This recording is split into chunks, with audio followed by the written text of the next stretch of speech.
3 days after the burning of the 3 colonies, every human leader in the galaxy met in the Great Hall on Earth. Presidents, governors, admirals, and generals all came together. They had never agreed on anything before. Now they had no choice but to work together. Commander Dae-ho Kim stood before them and told his story. He described how the crystal ships had come without warning, how they had burned everything, even the hospitals and schools, how they had spoken of humans like insects to be killed. "They don't want our territory," Dae-ho said to the silent room. "They don't want our resources. They want us extinct. Every man, woman, and child dead." The leaders listened. Some were angry. Others were afraid. All of them understood that this was different from any conflict humans had faced before. Admiral Soo-jin Choi stood up next. She was a small woman with gray hair and hard eyes. She had fought space pirates and rebellions for 30 years, but this was bigger than anything she had seen. "We sent diplomatic messages to every frequency we could find," she said. "We offered to talk, to negotiate, to compromise. Their response was to attack 2 more human outposts yesterday. Jeoj Station and Mokpo Colony are gone. That's 5,000 more people dead." The room erupted in angry voices. Some leaders demanded immediate military action. Others wanted to evacuate all human colonies and run deeper into space. A few suggested trying to negotiate again. President Jin-A Chang of Earth raised her hand for silence.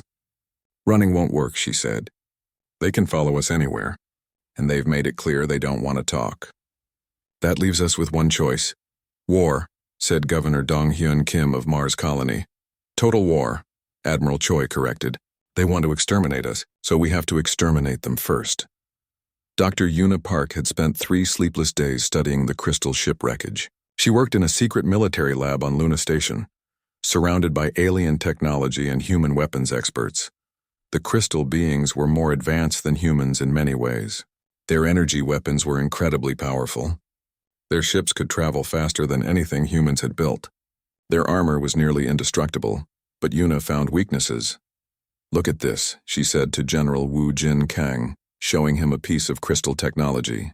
"Their entire system runs on crystalline matrices. Everything is connected like a giant computer network. So if you disrupt the network, everything stops working. Their weapons, their shields, their engines, all of it." General Kang was a tall man with scars on his face from the mining wars. He understood weapons better than most people. "What kind of disruption?" "Electromagnetic pulse," Yuna explained. "A strong EMP burst will shatter their crystal matrices. It won't destroy their ships, but it will disable them completely." "How strong an EMP do we need?" Yuna showed him her calculations. "Stronger than anything we've built before. But it's possible." Technical Sergeant Min-ji Song was the best explosives expert in the human military. She could make bombs out of mining equipment and turn cargo containers into weapons. When Admiral Choi called her to the Luna Station lab, she knew it was important. Min-ji looked at Dr. Park's research and smiled. It was a cold smile, the kind that made enemy soldiers nervous. "I can build these EMP bombs," she said, "but they'll be big, ship-sized. We can't use them as missiles or torpedoes." "What do you suggest?" asked Admiral Choi. "Ramming attacks. Load the EMP devices onto fast ships.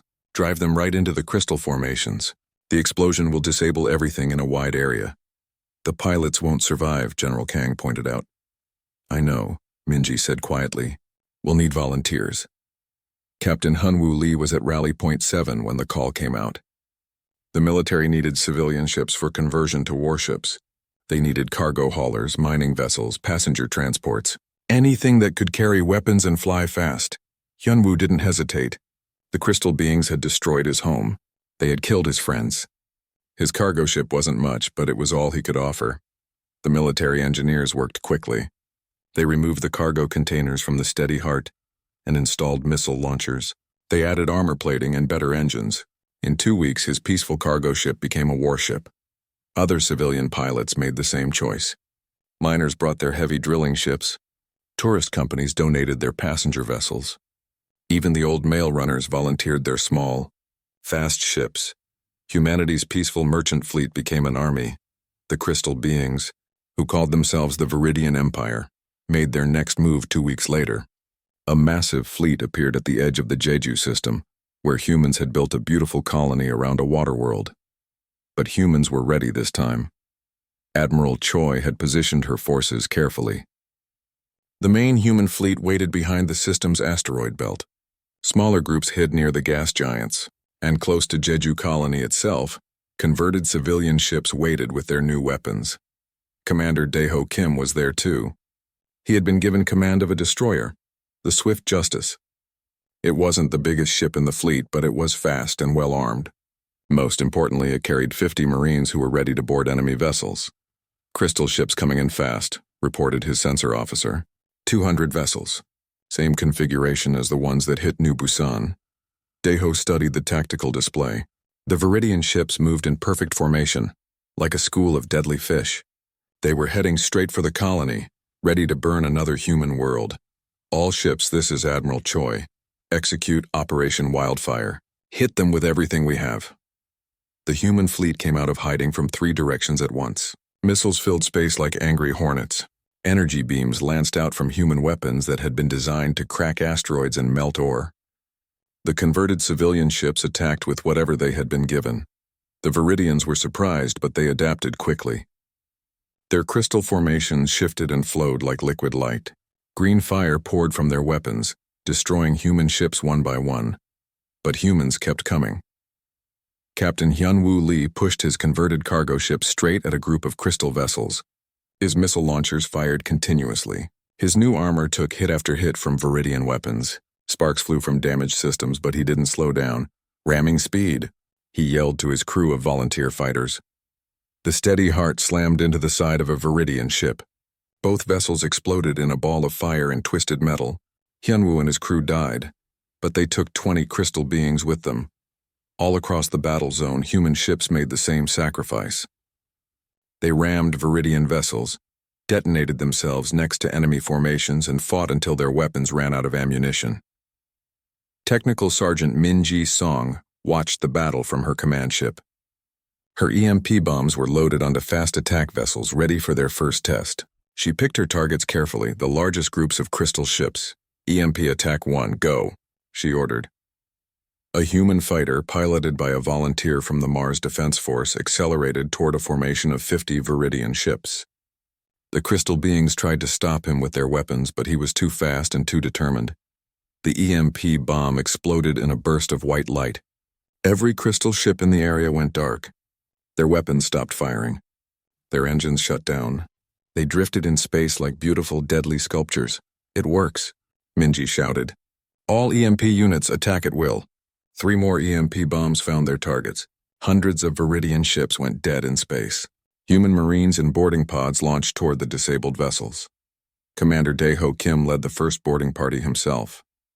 He and his Marines cut through the hull of a crystal ship and found themselves in a maze of light and crystal. The Viridian crew was still alive, but their technology was completely disabled. The crystal beings were tall and thin, with bodies that looked like living gemstones. They moved gracefully like dancers made of light. But when the Marines pointed guns at them, they understood the threat. "You are the humans," one of them said in musical English. "We did not expect you to fight back so effectively." "You didn't expect us to fight back at all," Daeho replied. "Big mistake." The Marine teams captured dozens of Viridian ships and hundreds of prisoners. For the first time, humans had crystal technology to study and crystal beings to question. The battle lasted 8 hours. When it was over, the human fleet had lost 60 ships and 3,000 people, but the Viridian attack force was completely destroyed. 200 crystal ships were either destroyed or captured. More importantly, the colony on Jeju was safe. Admiral Choi stood on the bridge of her flagship and looked at the battle reports. The victory had cost them dearly, but it proved something important. Humans could fight the crystal beings and win. Dr. Yuna Park examined the captured Viridian technology with excitement. Now she had complete systems to study, not just wreckage. She could learn how their weapons worked, how their ships flew, how their minds thought.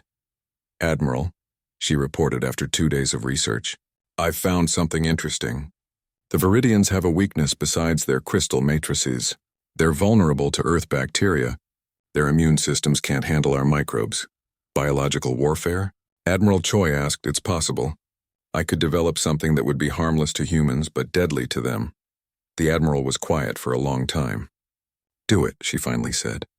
After what they did to our colonies, they deserve whatever we can give them. But Yuna felt uncomfortable about the idea. The morning sun cast long shadows across New Busan Colony when the first plasma beam hit the communications tower. Commander Daeho Kim was drinking coffee in his office when the building shook. He looked up from his reports, thinking it was another mining explosion from the western sector. Then the second beam struck the power plant and the lights went out. Daeho ran to the window. The sky was full of ships, not human ships. These were different. They looked like floating crystals, sharp and bright, catching the sunlight as they moved. Green fire poured from their undersides, turning the colony's buildings into melted metal and glass. "Sir," his aide, Lieutenant Boram Han, burst through the door. "We're under attack. Unknown vessels in orbit." Daeho grabbed his jacket and ran for the emergency command center. The hallways filled with screaming people. Families ran with children in their arms. Old people moved as fast as they could. Everyone was afraid. In the command center, the screen showed the same thing everywhere. The crystal ships were burning everything. Schools, homes, hospitals, farms. Nothing was safe from their green fire. "Who are they?" asked Major Taesung Park, the head of colony security. "I don't know," Daeho said. "But they're trying to kill us all." The radio crackled with voices from other colonies. Heenam Station was under attack too. So was Andong Prime. 3 human worlds were burning at the same time. Dr. Yuna Park was in her lab on Heenam Station when the attack started. She studied alien plants and animals from different worlds. Her work was peaceful. She never thought about war. The first she knew of danger was when her assistant, Jun-Ho Lee, ran into the lab. "Doctor, ships in the sky. They're shooting at the main building." Yuna looked out the window. The crystal ships hung in the air like angry stars. Green beams of light came down from them and everything they touched burned. The research center next door was already gone, turned into a pile of melted stone. "We have to get to the shelters," she said. They ran through the corridors. Other scientists and workers were running too. Some carried important research data. Others just ran with their lives. The shelter was underground, built to protect people from solar storms. Now it protected them from something worse. Yuna and 40 other people crowded into the small space. They could hear explosions above them. The crystal ships were destroying everything on the surface. "Why are they doing this?" asked Dr. Min-Ho Song, an old botanist who had worked on Heenam for 20 years. "I don't know," Yuna whispered. She had studied many alien species. Most were peaceful. Some were dangerous, but they left humans alone. This was different. This was pure hatred. Captain Hyunwoo Lee was loading grain onto his cargo ship when Andong Prime died. He had been a cargo pilot for 10 years, moving food and supplies between human colonies. It was honest work, and he liked traveling between the stars. His ship, the Steady Heart, sat in the spaceport of Greenfield City. Around him, other ships were loading the harvest from Andong Prime's vast farms. The colony fed 6 other human worlds. Without this food, people would go hungry. Hyunwoo was talking to the dock manager when the first plasma beam hit the control tower. The explosion knocked both men to the ground. When Hyunwoo looked up, he saw the crystal ships descending from orbit like falling diamonds. "Everyone to the ships," he yelled. "Get off the ground now." Some pilots listened. Others stood and stared at the alien vessels in shock. Those who stared died first. Green fire swept across the spaceport, melting ships and people together. Hyunwoo ran to his ship. The loading ramp was still down and grain spilled everywhere. He didn't care about the cargo anymore. People were running toward his ship, families with children, old farmers, young workers. All of them were scared. "Get in," he shouted. "Everyone get in." They packed into his cargo hold. 50 people where normally there would be grain. Hyunwoo didn't count them. There wasn't time. He ran to the pilot's seat and started the engines. The Steady Heart lifted off as green fire turned the ground below into glass. Through his windows, Hyunwoo could see Greenfield City burning. The farms were burning too. Miles and miles of food crops turned to ash in minutes. Other ships tried to escape. Some made it. Many didn't. The crystal ships were fast and their weapons were strong. Hyunwoo pushed his old cargo ship as hard as it would go, racing for the edge of the star system. Behind him, Andong Prime became a ball of fire. On New Busan, Daeho watched his colony die. The emergency bunker had thick walls, but he could still hear the destruction above. The crystal ships worked slowly and carefully. They didn't just attack military targets. They burned everything. Houses, parks, schools, even the small zoo where colonist children like to visit. "Sir," said Lieutenant Han, "I'm getting radio signals. Someone's trying to talk to us." Daeho took the headset. The voice was strange, musical but cold. It spoke perfect human English. "Human creatures of the colony you call New Busan, you have spread like disease across our galaxy. You take worlds that do not belong to you. You multiply without control. This ends now. Your species will be removed. This is not war. This is cleaning." The signal cut off. Major Park stared at Daeho. "Cleaning? They think we're dirt to be swept away?" "No," Daeho said quietly. "They think we're insects to be stepped on." The bombing continued for 6 hours. When it finally stopped, the colony was gone. 3,000 people had lived on New Busan. Now less than 200 survived in the emergency bunkers. Dr. Yuna Park emerged from her shelter to find Hanem Station destroyed. 20 years of research was gone. The libraries, the laboratories, the careful collections of alien life forms. All of it was melted metal and broken glass, but some of the crystal ships had crashed. Their weapons were powerful, but human defense missiles had hit a few of them. Yuna studied the wreckage with the eye of a scientist. The alien technology was beautiful and terrible. She took samples and data recordings. Maybe understanding their technology could help humans fight back. Captain Hunwoo Lee reached the edge of Andong Prime's star system with his ship full of refugees. Behind him, the planet was still burning. The crystal ships had used some kind of weapon that made the very air catch fire. Nothing could live there now. His radio came alive with signals from other human colonies. New Busan was gone. Hanem Station was gone. 3 worlds had died in one day. The crystal beings, whoever they were, had killed millions of humans in a few hours. "This is Captain Lee of the merchant ship Steady Heart," he broadcast. "I have 50 survivors from Andong Prime. The colony is completely destroyed. Repeat, Andong Prime is gone. The attackers used orbital bombardment weapons. They're not interested in capturing anything. They just want us all dead." The response came from Admiral Sujin Choi of the Earth Defense Force. Her voice was calm, but Hyunwoo could hear the anger underneath. "Captain Lee, proceed to Rally Point 7. All surviving ships are gathering there.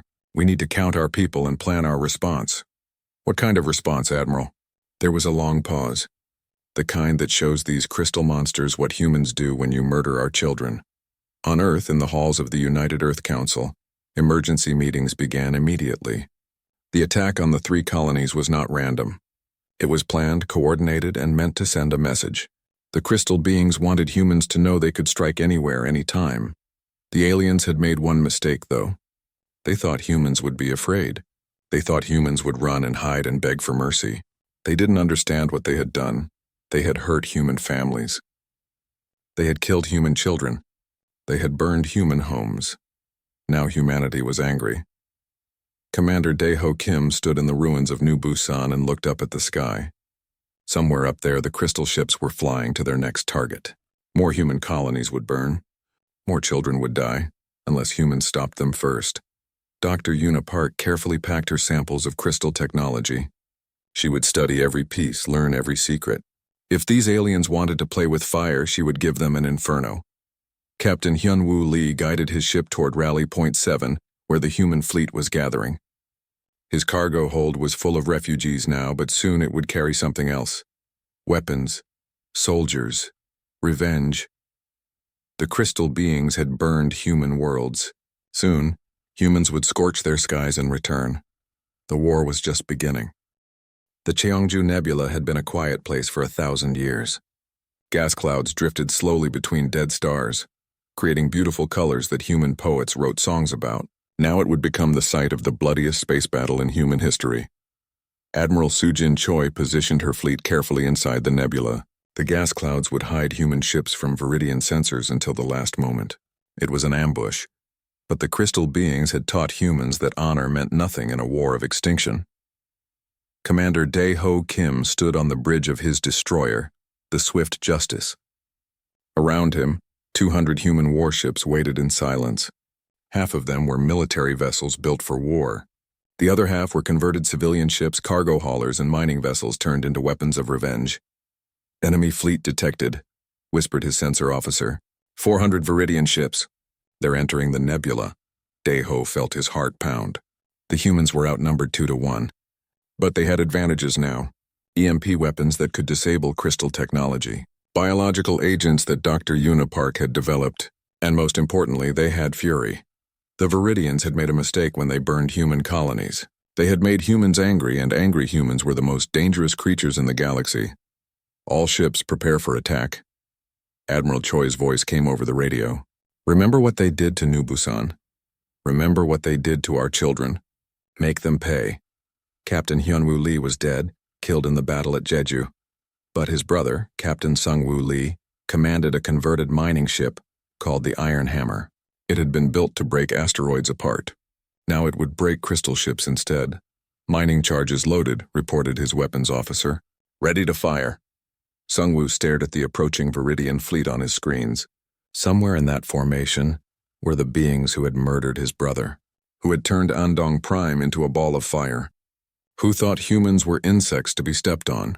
Target the biggest ship, he ordered. Let's show them what human miners can do. The battle began when Technical Sergeant Min Ji-song detonated the first EMP bomb. A human fighter, piloted by a volunteer from Earth, dove straight into the center of the Viridian formation. The electromagnetic pulse spread out like a wave of invisible lightning, shutting down 50 crystal ships at once. Attack, Admiral Choi shouted. Human ships poured out of the gas clouds like angry wasps. Missiles and energy beams filled space. The converted civilian vessels attacked with mining lasers, construction tools, and cargo manipulator arms turned into weapons. The Viridians fought back with their deadly green fire, but they were confused and scattered. They had expected to find a human colony to burn, not a fleet ready for war. Commander Daeho Kim led a boarding party onto a disabled crystal ship. His Marines cut through the alien hull with plasma torches and found themselves face to face with the enemy. The Viridians were beautiful and terrible, like living sculptures made of colored light. But they died just like any other creature when human bullets hit them. Search everything, Daeho ordered his Marines. Find their command codes, their navigation data, anything we can use. The crystal beings tried to defend their ship, but human weapons were designed to kill biological targets. The Viridians' light-based bodies offered no protection against solid projectiles and explosive rounds. Dr. Unipark watched the battle from her laboratory ship. She had created 3 different biological weapons, each designed to target Viridian physiology. Now she would test them in actual combat. Deploy Bioagent Alpha, she ordered her research team. Canisters filled with modified Earth bacteria were launched toward the Viridian ships. The microbes were harmless to humans but deadly to crystal-based life forms. When they reached the enemy vessels, the biological agents spread through their air systems. The effect was immediate and horrible. Viridian crew members began dying within minutes, their crystalline bodies breaking down as the bacteria attacked their cellular structure. Entire ships went silent as their crews succumbed to the invisible plague. Yuna felt sick watching the results. She was a scientist, not a killer. But the crystal beings had started this war by murdering human families. Sometimes the only way to stop a monster was to become one yourself. Captain Sungwoo Lee drove his mining ship straight at a Viridian command vessel. The Iron Hammer was built to survive asteroid impacts, so it could take enormous damage and keep fighting. Crystal weapon beams scorched its armor, but the ship kept coming. Ramming speed, Sungwoo yelled. But instead of crashing into the enemy vessel, he fired his mining charges at point-blank range. The explosives, designed to crack open asteroids, punched through the crystal ship's armor like it was made of glass. The Viridian vessel broke apart in a shower of bright fragments. "That's for my brother," Sungwoo shouted. All across the battlefield, human ships were proving that anger could overcome superior technology. Cargo haulers rammed crystal destroyers. Passenger ships fired improvised weapons at enemy formations. Even the smallest human vessels fought with desperate courage. The Viridians had better ships and more advanced weapons, but they had never faced an enemy that refused to surrender, refused to run, and refused to die quietly. Technical Sergeant Min Ji-song coordinated the EMP attacks from her command ship. She had 24 electromagnetic bombs, each one capable of disabling dozens of enemy vessels, but she had to use them carefully. Once the Viridians figured out how the weapons worked, they would find countermeasures. EMP Strike 7. "Target the heavy cruiser formation," she ordered. Another volunteer pilot dove toward the crystal ships, his small fighter loaded with Minji's most powerful device. Viridian weapons tried to stop him, but human pilots had learned to be unpredictable. He twisted and rolled through the enemy fire, getting closer and closer to his target. The explosion lit up the nebula like a new star. 60 Viridian ships went dark all at once, drifting helplessly as their crystal matrices shattered. Marines, board those ships, Admiral Choi commanded. Take prisoners. Capture their technology. Learn everything you can.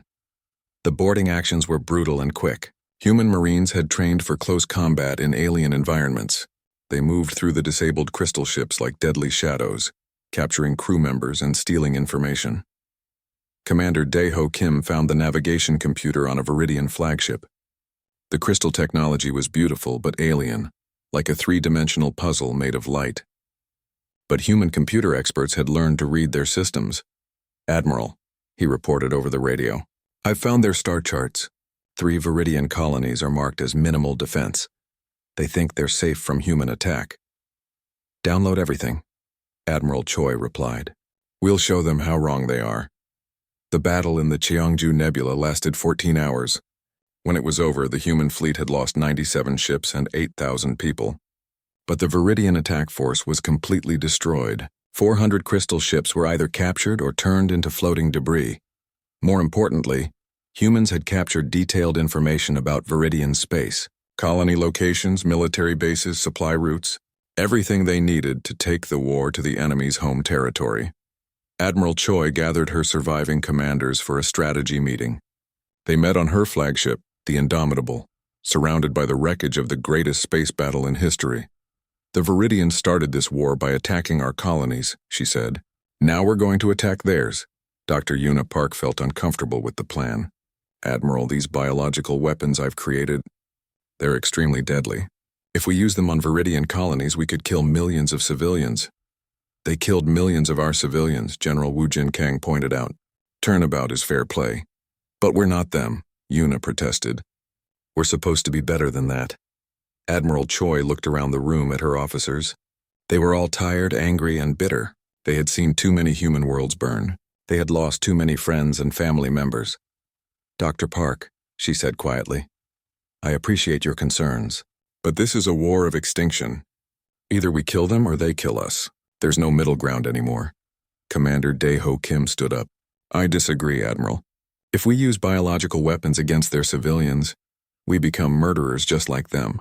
We should target military installations only. And let their civilians continue supporting the war effort? General Kang asked. No. Total war means total war. The room fell silent as the officers debated. Some supported using every weapon available against the Viridians. Others wanted to maintain some moral limits even in a war of survival. Finally, Admiral Choi made her decision. We'll compromise. We'll attack 3 Viridian colonies, but we'll target military and industrial sites only. No biological weapons against civilian populations. Not yet. And if they attack more human colonies in response? General Kang asked. Then we'll reconsider our limits, the Admiral replied coldly. Technical Sergeant Min-ji Song was tasked with planning the raids on Viridian space. She studied the captured star charts and selected her targets carefully. 3 crystal colonies with minimal defenses and important strategic value. We'll hit them fast and hard, she explained to the strike force commanders. In and out before they can respond. Destroy their military bases, their shipyards, their weapon factories. Show them that humans can reach anywhere in their territory. The war had been going on for 2 years now. Both humans and Viridians had learned to be more brutal, more efficient, more willing to do terrible things to each other. What had started as raids on military targets had become something much worse.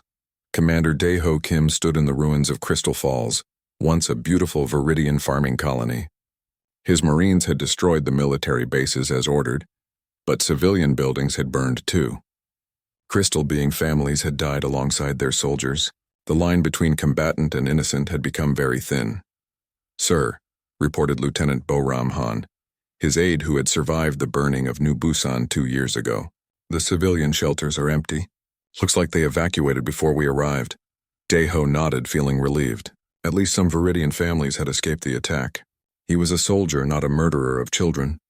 But the war was making that distinction harder to maintain every day. Commander, his radio crackled with Admiral Choi's voice. Report your status. Crystal Falls military installations are destroyed, Admiral. The colony's weapon factories are gone. Mission accomplished. Good, return to base immediately. We've received word that the Viridians hit the New Sol colony yesterday. 30,000 dead. Deho felt his blood turn cold. New Sol had been one of humanity's most peaceful settlements, a place where artists and writers lived quiet lives. It had no military value at all. The crystal beings had destroyed it purely out of spite. Any survivors? He asked quietly. Less than 1,000. The Viridians used a new weapon, something that turns organic matter to ash instantly. Our people didn't have time to run. The radio went silent. Deho looked around at the smoking remains of the Viridian colony. 30,000 humans were dead. The war was becoming a contest to see which species could be more cruel to the other. Dr. Una Park had changed over the past 2 years. The gentle scientist who once studied alien flowers had become humanity's most feared weapon designer. Her laboratory on Luna Station was filled with diseases, toxins, and biological horrors that could kill crystal beings in dozens of different ways. Her latest creation was her most terrible yet, a virus that targeted the Viridian reproductive system, making it impossible for them to have children. It wouldn't kill the adults, but it would doom their species to slow extinction. Are you sure about this, Doctor? Asked her assistant, Jun-Ho Lee, who had survived the destruction of Hainam Station. This weapon could end their species completely. Good, Una replied without looking up from her microscope. They started this war. They chose extinction over coexistence. I'm just giving them what they asked for. But late at night, when her laboratory was quiet and empty, Una sometimes wondered what she had become. She had dedicated her life to preserving alien species, not destroying them. The war had turned her into something she barely recognized. General Wu Jin Kang had a different idea about how to end the conflict. He stood before the Earth Defense Council with plans that made even hardened military officers uncomfortable. Stellar manipulation, he explained, showing holographic displays of star systems. We have the technology to destabilize stars, make them go supernova. One weapon could destroy an entire Viridian star system in minutes. President Jin A. Chang looked horrified. General, you're talking about killing billions of beings. Entire planets full of civilians. They killed billions of our civilians, General Kang replied coldly. The Viridians have made it clear that this is a war of extinction. Either we extinct them first or they will extinct us. There are no other options. The council chamber erupted in heated arguments. Some officials supported the general's plan, believing that only overwhelming force would end the war. Others were appalled by the idea of destroying entire star systems. Admiral Sujin Choi listened to the debate with growing concern. The war had started with clear objectives: defend human colonies and push back the Viridian invasion. Now they were discussing the complete destruction of an entire species. General, she said when the room fell quiet, stellar weapons would take years to deploy. What do we do in the meantime? Continue hitting their colonies, Kang replied. Use every weapon we have, Dr. Park's biological agents, orbital bombardment, whatever it takes. Keep hurting them until they surrender or die. Commander Daeho Kim was listening to the council session from his ship. He had been promoted to admiral after the successful raids on Viridian space, but the promotion felt hollow. Each victory came at a higher moral cost. I disagree with this plan, he said over the communication link. If we use stellar weapons against civilian populations, we become the very monsters we're fighting against. Admiral Kim, General Kang's voice was sharp with irritation. With respect, you've been in the field too long. You're losing perspective. This is about human survival, not alien feelings. It's about what kind of species we become, Daeho replied. If we win this war by becoming like them, then we've lost anyway. The debate continued for hours, but no decisions were made. The human leadership was splitting into two factions: those who supported General Kang's total war approach, and those who wanted to maintain some limits on their violence. Meanwhile, the war continued to escalate. Viridian fleets attacked human agricultural worlds, destroying food supplies and causing famine. Human raiders struck crystal mining operations, disrupting their war production. Both sides targeted civilian infrastructure, hospitals, schools, and refugee centers. Technical Sergeant Minji Song had been promoted to colonel and put in charge of special weapons development. Her EMP bombs had evolved into something much more destructive.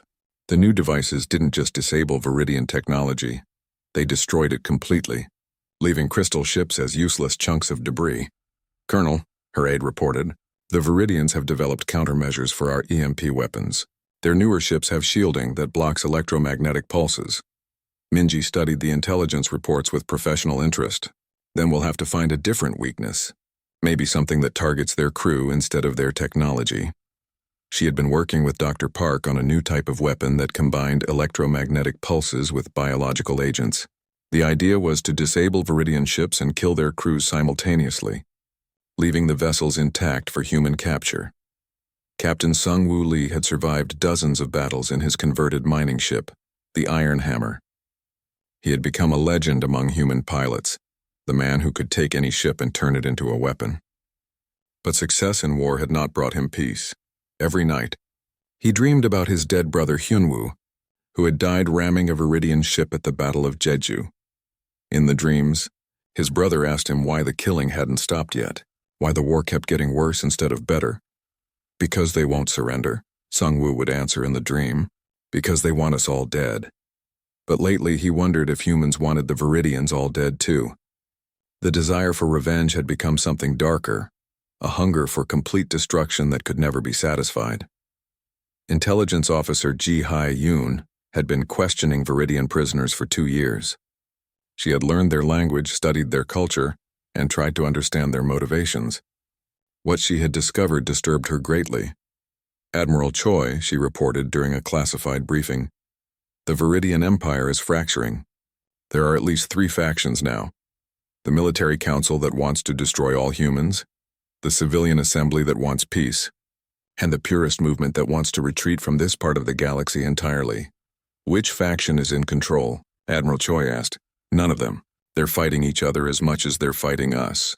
The moderate factions are losing ground to the extremists on both sides." This was important information.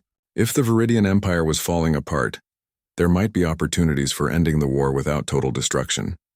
But it would require careful diplomacy and restraint, qualities that were becoming rare on both sides. Crystal speaker Sang-Woo, the Viridian prisoner who had shown sympathy for humans, was being held in a special facility on Europa Station. He had provided valuable intelligence about his people's military capabilities and political divisions. "Officer Yoon," he said during one of their regular interviews, "I must warn you about something. The military council is developing a new weapon. They call it the life burner. It will kill all organic matter on a planet's surface in seconds." Ji-hai felt her blood turn cold. "How many of these weapons do they have?" "I don't know, but they plan to use them on your largest colonies first. Earth, Mars, Luna. They want to kill as many humans as possible before you can respond." The intelligence was passed immediately to Earth Defense Command. If the Viridians could kill entire planets in seconds, the war would be over quickly. Humanity would be extinct within months. General Kang used this information to support his stellar weapon program. "You see," he told the Defense Council, "they're already planning to extinct us. We have no choice but to strike first with everything we have." But Admiral Choi had a different idea. She met secretly with Commander Dae-ho Kim and other moderate officers to discuss alternatives to General Kang's genocidal plan. "There has to be another way," she said. "If we can contact the moderate Viridian factions, maybe we can end this war without destroying both species." The moment of final choice came when both sides activated their ultimate weapons on the same day. General Wu Jin Kang launched Operation Solar Flare against 3 Viridian star systems, while the Viridian Military Council deployed their life burners against the human colonies of Titan Base, New Shanghai, and Olympus City. Admiral Soo-jin Choi watched in horror from her command ship as the stellar manipulation devices reached their targets. The weapons were beautifully terrible, causing stars to burn brighter and hotter until they could no longer contain their own energy. When the stars went supernova, entire solar systems died in explosions visible from hundreds of light years away. 3 Viridian worlds, home to billions of crystal beings, became nothing but expanding clouds of radioactive gas. Civilian populations, military installations, ancient cities, and newborn children, all of them vanished in seconds of nuclear fire. At the same time, the Viridian life burners struck the 3 human colonies.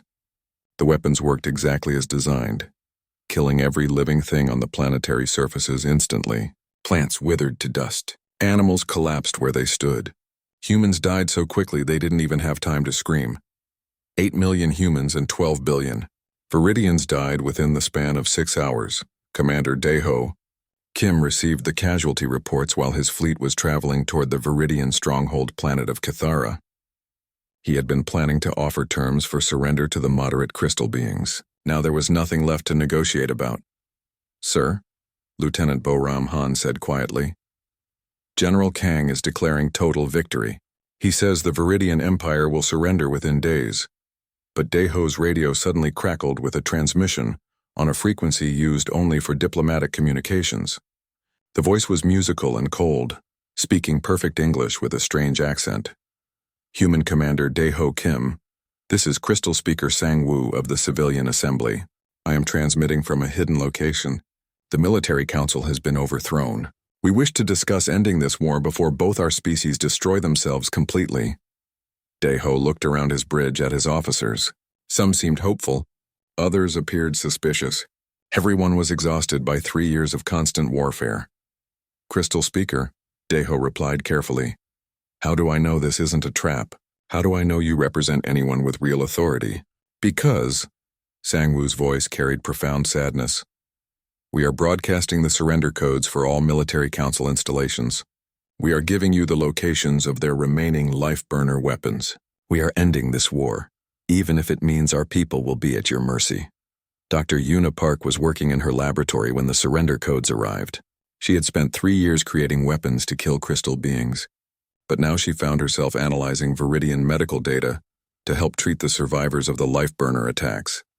"Junho," she called to her assistant, "the Viridians are sending us their research on radiation sickness. They want to help heal the survivors from the supernova attacks." "Their own people?" Junho asked, confused. "And ours. Apparently, the moderate faction has been secretly developing treatments for both species. They knew this war would create massive casualties on both sides." For the first time in 3 years, Yuna felt something other than anger or despair. She felt hope. Maybe the war could end without complete genocide. Maybe both species could survive after all. But General Kang had different plans. When he learned about the surrender offer, he immediately ordered all human forces to continue attacking. "It's obviously a trap," he announced during an emergency military briefing. "The crystal beings are trying to buy time to prepare a counterattack. We will not stop until every last one of them is dead." Admiral Choi stood up during the meeting. "General, with respect, we have achieved our primary objectives. The Viridian military is broken. Their empire is collapsing. We can end this war with honor intact." "Honor?" General Kang's voice was full of contempt. "They killed our children, Admiral. They burned our worlds. There can be no peace with these monsters." The human leadership split completely. Half the fleet followed General Kang's orders to continue the extermination campaign. The other half, led by Admiral Choi and Commander Daeho Kim, moved toward Kithara to meet with the Viridian moderates. Technical Sergeant Minji Song, now Colonel Song, faced her own choice. Her EMP weapons could disable the remaining Viridian defenses around Kithara, making it easy for human forces to destroy the planet. Or she could use the same weapons to protect the crystal beings from General Kang's forces. "Colonel," her aide asked, "which fleet are we supporting?" Minji looked at the tactical displays showing both human factions approaching Viridian space. One fleet carried weapons of genocide. The other carried hopes for peace. "We're soldiers," she said finally. "Our job is to protect innocent people. That includes crystal being civilians who never wanted this war." Captain Sung-woo Lee brought his converted mining ship, the Iron Hammer, to the meeting at Kythera. He had lost his brother to Viridian weapons at the beginning of the war. He had spent 3 years fighting for revenge. But when he saw the first Viridian refugee ships, filled with families fleeing the destruction, he remembered what he had been fighting for. Not revenge, protection, the safety of innocent people, regardless of what species they belonged to. "This is Captain Lee to all ships," he broadcast on the fleet frequency. "I'm moving to escort the refugee vessels. Anyone who wants to shoot at families and children will have to go through me first."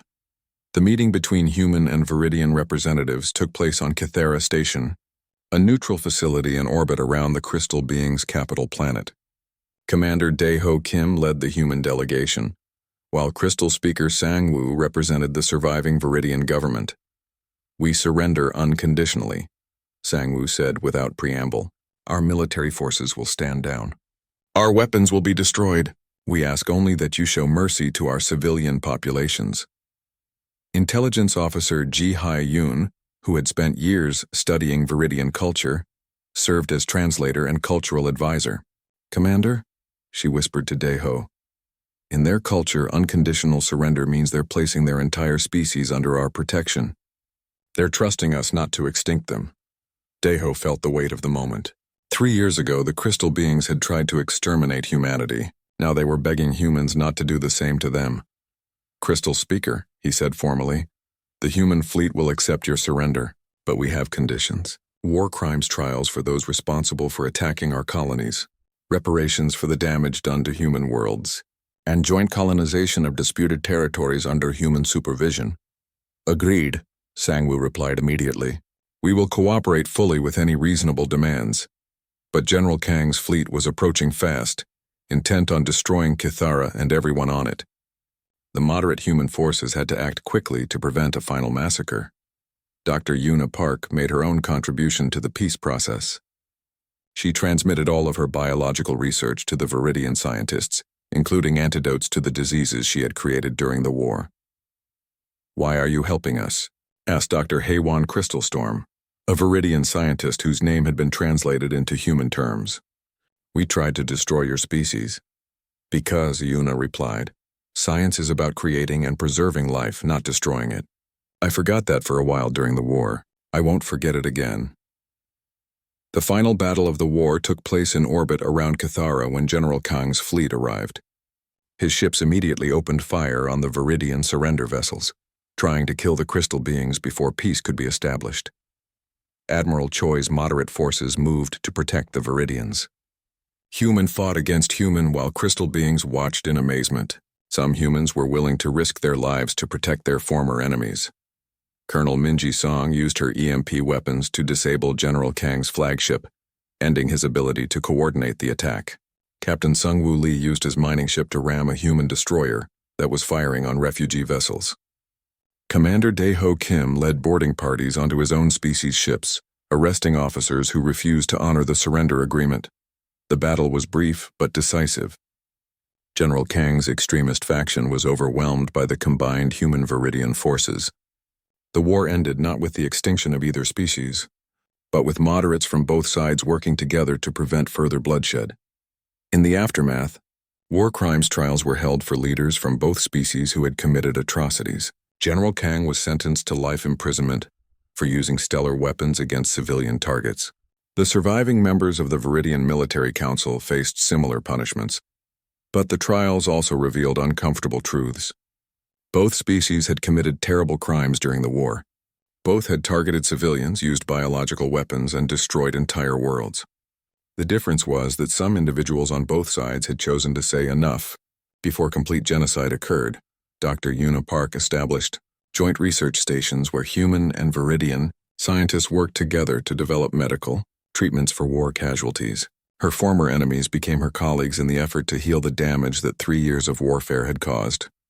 We've learned something important, she told her mixed species research team. It's easier to destroy than to create.